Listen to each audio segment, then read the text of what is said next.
When it seems like a happy old age with your beloved is just around the corner, life can sometimes rip the ground out from under your feet with a single blow.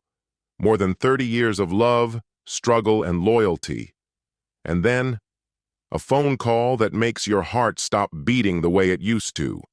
A betrayal that chills your soul. Words that can never be taken back.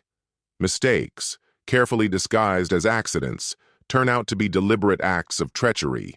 Some cry, some beg, some destroy their lives completely. And some, gritting their teeth, gather the broken pieces and build a new world from what's left. Without illusions, without regrets, only the truth. Cold, merciless, and liberating. This isn't just about pain. It's about how to survive when everything you believed in collapses. Greetings, my dear friend. I am very happy that you are watching my video, and I will be even happier if you subscribe to my channel. This will make me even happier. Let's get started. My wife and I have shared 34 years together, both of us now 56 years old. We've been blessed with 2 children and 2 grandchildren who are the light of our lives. Our journey started in the 1980s when we met at a nightclub where I was employed as a bouncer. After just one date, we quickly became inseparable, moving in together within a couple of months and getting married 2 years later. Our life together was rich and full, a balance of working hard, raising our family, and finding time for fun. However, when my career shifted from a physically active job to a desk role, I began putting on a lot of weight. This affected our intimacy dramatically, often leaving me unable to finish making love due to asthma attacks. Even with these obstacles, our bond stayed strong. Loyalty was especially crucial to me, given my past experience with betrayal, and we both honored an unbreakable vow to never be unfaithful. We shared a deep, unwavering love and fully believed we would grow old together. But after nearly 20 years of a mostly sexless marriage, I made a life-changing decision.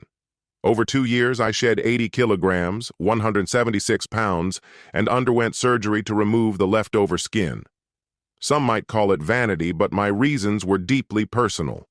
I wanted to be healthier, to spend more years with my grandchildren, and to reignite the spark between my wife and me. Fortunately, my efforts paid off.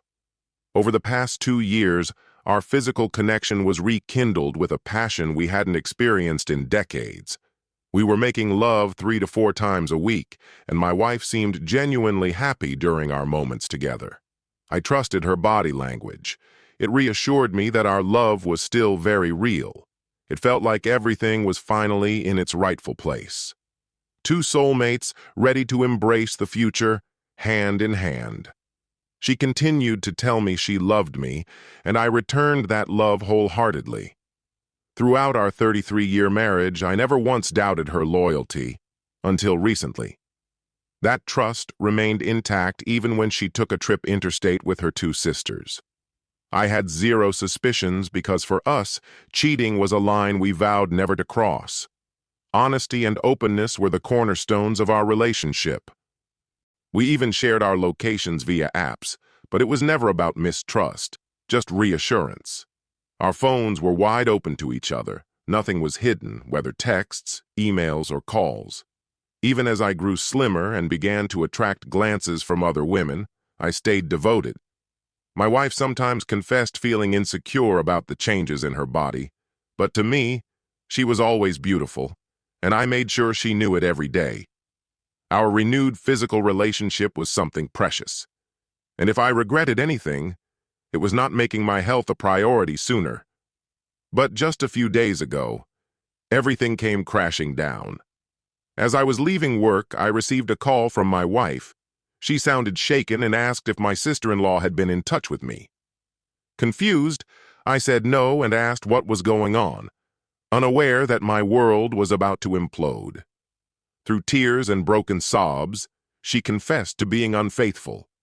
She told me she had slept with another man. I sat there stunned, listening to her explanation. She said she and her sisters had been drinking at a bar when a married couple joined them. They continued drinking late into the night, well past 2 a.m. Her sisters eventually returned to their room, but my wife stayed behind. She explained that she was heavily intoxicated when she agreed to go up to the couple's hotel room to keep drinking. They showered her with compliments, praising her beauty and suggesting that her husband must be incredibly lucky. At some point, the man began touching her, and with encouragement from his wife, who insisted it would stay a secret, my wife gave in. She described it as if she were detached from herself, but in the end, she went through with it, sleeping with the man while his wife watched. The next morning, she woke up in their bed, terrified, and fled back to her own hotel room. One of her sisters spotted her and pressed for the truth, leading my wife to confess what had happened. Her sister then gave her an ultimatum: either tell me herself or she would. As she sobbed over the phone, begging for forgiveness, I sat motionless in my car, feeling completely hollow. I couldn't grasp how she could so carelessly destroy everything we had spent our lives building. She kept repeating how sorry she was, how much she hated herself for what she'd done, and how deeply she still loved me, calling it the worst mistake she had ever made. I told her bluntly that it wasn't a mistake. It was a conscious decision.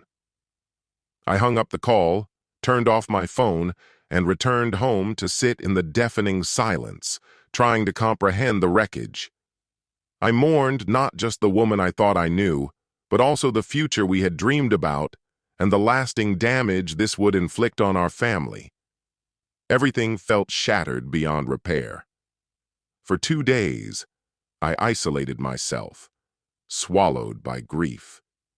When I eventually turned my phone back on, it was flooded with messages from her and her sisters. The final message said she was on her way home. My kids had also reached out after their mother contacted them, fearing for my well-being. I reached out to my children, explaining the situation and assuring them that I was surviving, even though my heart was broken. I told them I planned to leave the house before their mother returned and asked them to keep my location private. I needed space to process the devastating reality that my marriage had ended. I sent one last message to my wife, firmly stating that I wanted a divorce, that I didn't wish to communicate further, and that I didn't want to hear any additional details. The depth of my heartbreak was beyond anything I could have imagined. I never thought the love we shared could be destroyed so swiftly and so completely. My mind has been spinning ever since, and I'm sorry if my thoughts seem disjointed as I try to make sense of it all. To clarify, although intimacy had been a challenge for years, it was never completely absent, just far less frequent than it became after my weight loss. Earlier in my life, before my career became sedentary, I had served in the military. Unfortunately, an injury during training forced me into a desk role, and later, I was medically discharged. Afterward, my wife and I built a small business together, a venture we were both proud of. Before making any further decisions, I had long conversations with my sister-in-law and her husband. What they shared only confirmed the devastating truth. My wife had left out crucial parts of her story. My children, wounded but supportive, stood firmly by my side, committed to helping me heal from the wreckage. I explained to them that no matter how angry they were at their mother, she was still their mom, and still the grandmother to their children. Her love for them hadn't changed, regardless of the damage she had done to our marriage. My wife and her sisters decided to cut their trip short and returned home. I left a note for my wife, telling her to gather her belongings and move back in with her mother. She complied without any argument. The truth of what had actually happened was far worse than the version my wife initially admitted to. Although she eventually confessed under the weight of being caught, she still kept parts of the truth hidden, something I had already expected. Eventually, she collapsed emotionally while talking to her sister and seemed to reveal the full story. I won't know the complete truth until I hear it from her directly. Based on what she confessed to her sister, she claims she still loves me, values our marriage, and never imagined she would betray it. She blamed the widening rift between us over the last 2 years, for pushing her to seek what she felt was missing. She admitted to her sister that she had always considered herself the more attractive one in our relationship, but lately she had felt that dynamic change, which made her insecure. She longed for the feeling of being desired by someone else. She insists that what happened was a one-time mistake, although it was something she deliberately planned. It was a fantasy she chose to live out, a deliberate choice made in a weak moment that she never intended for me to discover.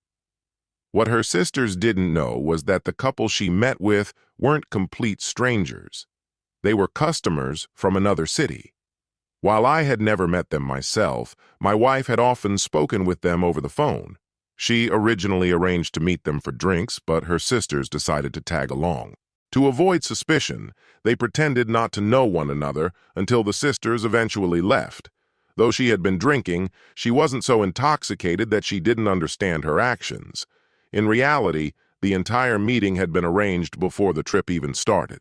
Later today, she'll be coming over to talk, and from what I've heard, she's consumed with fear about what's to come. My mind, however, is already made up. She chose to be unfaithful, and now everyone will have to deal with the consequences. The deeper I learn about her betrayal, the stronger my resolve becomes. I remained loyal. I didn't lie, nor did I ever break her trust. Whatever sorrow or regret she feels over losing me and our marriage may be real, but it changes nothing for me. Her choices were her own. Now, all of us will bear the burden of what's been destroyed. Our marriage is over, and we will have to find new ways forward. I spoke with her yesterday. For decades, it had been nearly impossible for either of us to fall asleep without the other nearby. That was simply how life had been for us. Yet last night, for the first time, I slept peacefully alone. When she arrived at the house, she looked devastated, her face streaked with tears, hollow-eyed, and visibly shaking with fear. In the past, seeing her in such a state would have moved me to comfort her, but not this time. I sat calmly at the kitchen table while she crumbled in front of me, trying to throw herself into my arms while sobbing out apologies. I raised my hand to stop her and told her firmly not to touch me, but to sit down instead. She did as she was told, and I offered her a coffee, which she accepted silently. While I prepared it and returned to sit across from her, she never stopped watching me. She tried to speak, but I sharply instructed her to stay quiet and to only answer my questions. I made it clear that this conversation was not about her emotions. It was about me and the life we had built together. I stated plainly that our marriage was finished. She had made her choice, and now it was time for me to make mine. Even though my decision was already final, I hoped to extract as much truth from her as possible. I figured that if she thought there was even a sliver of hope for us, she might be more honest. I told her I had spoken with her sister, which was true, and I lied that I had also spoken to the couple. Inside, I was overwhelmed with feelings. Part of me was satisfied to see her so broken, but another part grieved the life we had lost. My emotions were a storm of anger, betrayal, sadness, and a cold detachment. Still, outwardly, I stayed completely composed, which only seemed to rattle her more. Honestly, the whole conversation felt less like a discussion and more like a cold, formal interrogation. I asked her point-blank how many times she had been unfaithful. She confessed to one physical encounter and 2 incidents that happened over video calls. I pushed her to explain how it had all developed. She revealed that their initial business conversations had gradually turned flirtatious. Eventually, the wife encouraged it and joined in, leading to my wife watching them being intimate. She admitted she had long held a fantasy about being watched during intimacy, and they had helped fulfill it. As she described it, she broke down crying, admitting that the risk and danger had made it even more intoxicating for her. When she tried to talk about her insecurity issues, I cut her off, making it clear that I wasn't interested in hearing her justifications. I waited silently while she tried to gather herself, even getting up to bring her some tissues. She eventually continued, explaining that after her sisters left the bar that night, She went straight to the couple's hotel room as they had planned. I asked her if she ever intended to confess what she had done, and she admitted that she had no plans to tell me. She said she thought indulging in her fantasy wouldn't cause any real harm. I told her bluntly that it didn't matter anymore. Whether she had cheated once or dozens of times, the trust was already destroyed. I explained to her that the ones most hurt by this would not just be us, but also our children and, eventually, our grandchildren. I told her it was heartbreaking, but that no amount of guilt or promises could undo the damage. In that moment, she finally realized that there would be no reconciliation. She begged me desperately, swearing she would do anything to save our marriage, even going as far as to offer me the freedom to have affairs myself if it would convince me to stay. She promised she would never betray me again. I told her she needed to truly consider what she was offering because she was only degrading herself even more. I made it absolutely clear that I would never stoop to cheating. If I ever shared a bed with someone else, it would only be after our marriage was legally and permanently ended. I stressed that being unfaithful had never crossed my mind. As she reached out in desperation to touch my hand, I pulled away, telling her plainly that she would never feel my touch again. I don't pass judgment on how others choose to live. Their choices are theirs alone. I understand that some people have affairs or agree to open relationships, but that was never the deal between us. When she brought another man into what was supposed to be our bond, she shattered every bit of trust and respect we had nurtured. Being a practical man by nature, the strangest part was that my first overwhelming emotion was relief. From the start, I told her I wanted this split to be as smooth and painless as possible. She mistook my calmness for a hint of reconciliation, but I made it absolutely clear. We were over. Every word I spoke, I stood behind completely. At that moment, I knew I could never be with her again. Knowing she'd been intimate with someone else was a stain I couldn't erase. The woman I once adored and vowed my life to was gone, obliterated the instant she not only betrayed me but planned it beforehand. Every shared joy we had, the vacations, the home we built, the family we raised, the countless laughs, had all dissolved into nothing more than hollow memories. Our paths are now diverging, and honestly, I'm excited to see where life takes me next. Someday, I hope to find someone new, to create new memories, and to discover true love once more. She was sobbing and shaking while I spoke, but I felt no pity. My only desire was for her to leave my home. She tried to keep the conversation going. Instead, I headed down to the shed and called my kids. I explained the situation, and they stood firmly behind me, urging me not to drag it out, to end it quickly and cleanly. When I returned inside, she immediately resumed her begging, pleading for another shot. Calmly, I sat down and told her we would sell everything, the house, the business, and split the proceeds evenly, right down the middle. I told her she could have the car, I would take the truck and my motorcycle. She could keep the cats as well. I was firm. No calls, no texts, no contact whatsoever, unless it concerned our children or grandchildren. I would handle getting the lawyers and initiating the divorce. Now, she's free to be with whomever she wants, even though she insisted she wanted no one else, accusing me of being cold and unfeeling. I told her I was simply telling the truth. Her betrayal left me emotionally dead inside. She alone destroyed our marriage. No one else shares the blame. I loved her without limits, and she betrayed that love. After spelling everything out, I left the house to give her time to gather her belongings. I spent a few peaceful hours at my daughter's house, playing with my granddaughter and talking. When I returned home, she was gone. For the first time in ages, I slept deeply and peacefully, without her presence. Now, my focus is on what lies ahead over the next 6 months. It's been 5 chaotic, emotional weeks since my wife-to-be ex threw our marriage away. I've had plenty of time to reflect, and I'm more certain than ever that ending it was the right decision. I can never trust her again. Just the thought of touching her now makes my stomach turn. She chose to cheat, to throw away everything we had, simply because she thought she'd get away with it. Right now, she's staying at her mother's place while I prepare the house for sale. After 20 years of living here, there was a lot to sort through, but I managed. The house is listed now and a few potential buyers are already interested, so I'm optimistic it will sell quickly. The business has already been taken care of. Fortunately, one of our loyal clients wanted to expand and made me a good offer, which I accepted just last week. The closing is set for about a month from now. People talk about divorce like it's just a legal process, but living through it is a different beast altogether.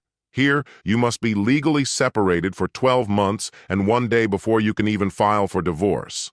After that, it takes another 4 months to finalize, assuming there are no disputes. The division of property is a whole separate ordeal, and that only gets sorted once the divorce is done. My plan is straightforward. By the time we can file, there should be no joint property left. As long as she continues signing the sale agreements, it will make moving on a lot simpler. She, on the other hand, seems to be clinging to false hopes. My son has barely spoken to her since the fallout, and from what I've heard, their last conversation was anything but friendly. For the record, my kids are all grown, with their own families. I reminded my son that healing would take time, and that, despite her mistakes, she was still his mother, and had been a good one. I urged him not to let her betrayal destroy their relationship. My daughter, meanwhile, has kept some communication open with her. Even though she's deeply hurt by her mother's actions, my daughter has still extended a hand of support during the split. She's been brutally honest, though, telling her mother exactly how much damage she caused without sugarcoating a thing. My soon-to-be ex remains hopelessly deluded, convinced that I will eventually forgive her. She believes that our years together will somehow outweigh her betrayal. She's in for a rude awakening. When she came over to sign the real estate documents, she confidently claimed that I'd come around, that I still loved her, and that one day she'd be a better wife. She imagined us growing old together, brushing this off as a small bump in the road we could overcome. I was stunned. I looked her square in the eyes and told her point blank that she was completely out of touch with reality. She had lied, cheated, and degraded everything we had in the worst way possible. She allowed another man to have her while his wife looked on. How could she possibly believe I would ever want her back? She tried to explain it away, saying she regretted it and didn't even enjoy it. I stopped her cold. I didn't care whether she enjoyed it or not. I simply didn't want to hear another word. In the end, she really did go through with it. I had been absolutely unambiguous that there was no hope of reconciliation, that I wanted her completely out of my life, and that I was ready to move forward on my own. I genuinely believe she's still living in denial, somehow convinced she still holds sway over me.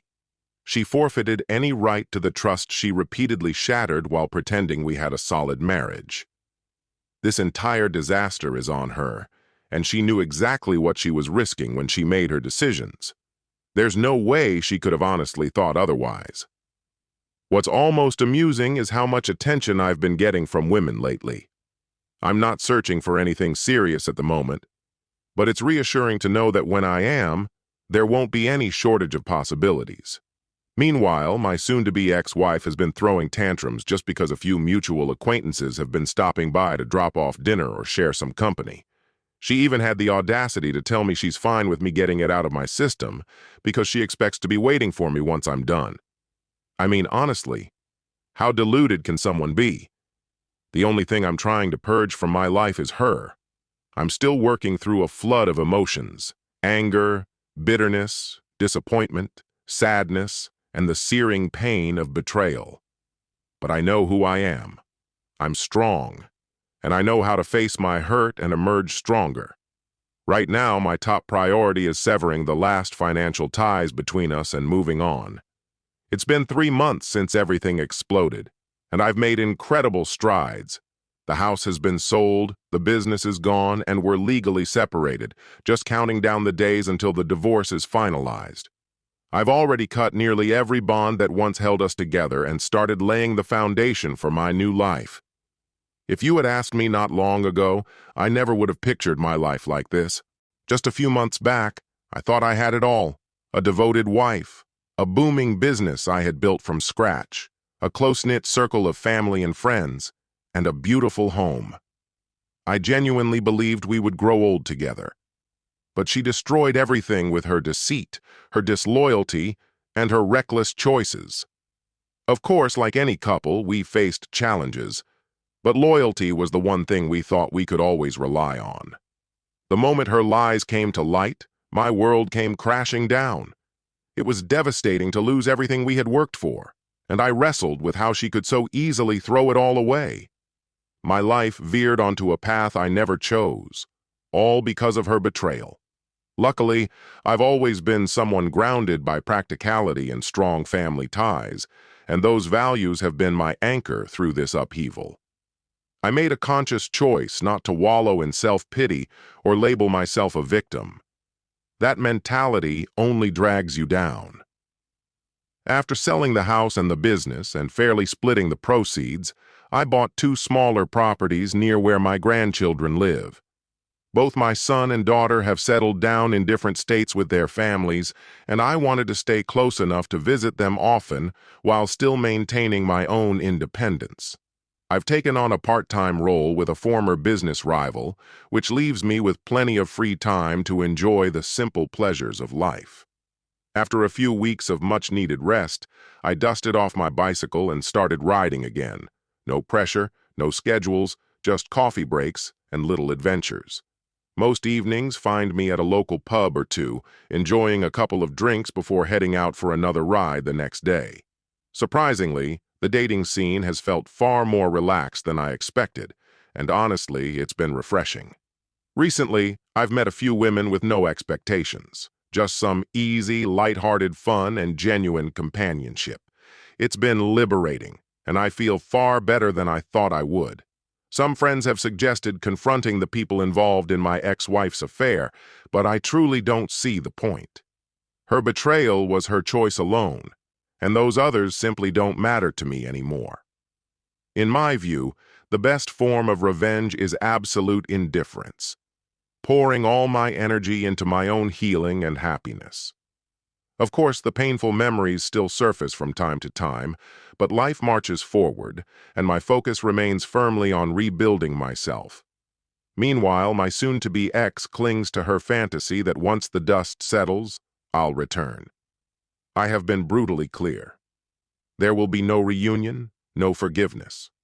I told her straight out that her life choices no longer concern me. We are over. Completely.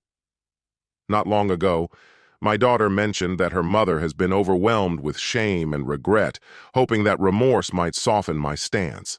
I made it clear to her that there's absolutely no chance of that happening. Her mother's sorrow isn't rooted in genuine guilt over her actions. It's because she got caught, plain and simple. Life took an unexpected turn, but honestly, I'm excited about the future and what's still to come. Our story comes to an end here. Share your thoughts in the comments. Thank you for taking the time to watch. If you enjoyed this story, please check out other videos on this channel. See you soon, my dear friend.